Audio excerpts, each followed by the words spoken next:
Residential Report Writing and Case Studies. Chapter 8, Disclosure of Scope of Work and Assignment Conditions. Page 13. Example, Disclosure of Interior Inspection. Even if the appraiser makes a complete interior and exterior inspection of the subject property, the appraiser may want to clarify the extent of the inspection. This clarification serves to provide additional information to intended users and also to limit the appraiser's liability. This could be considered a disclosure and a disclaimer wrapped in one. For example, the appraiser made an interior and exterior inspection of all readily accessible areas of the subject property improvements. Appraiser did not make entry into attic, scuttle, or crawl space and did not move any personal property or furniture. Appraiser has noted all readily observable conditions of the subject property, that is, conditions that are immediately noticeable and discernible during a typical site visit. Appraiser is not responsible for determining the functionality of appliances or mechanical systems.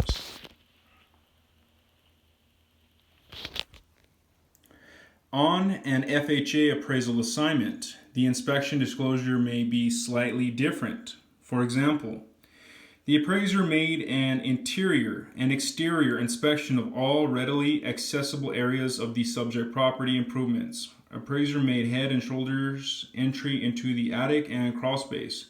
However, he did not move any personal property or furniture. Appraiser has noted all readily observable conditions of the subject property, that is, conditions that are immediately noticeable and discernible during a typical site visit. Appraiser operated the plumbing, heating, and electrical systems to determine if they are operational.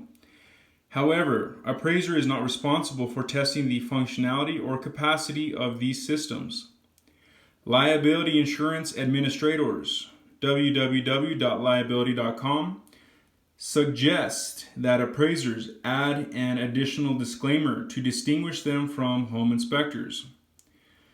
The appraiser is not a home inspector, and this appraisal report is not a home inspection. The appraiser only performed a visual observation of accessible areas, and the appraisal report cannot be relied upon to disclose conditions and/or defects in the property.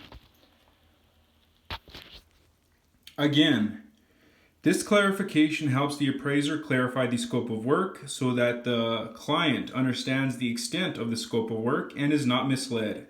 This type of detailed disclosure and disclaimer may also serve to limit the appraiser's liability. End of page.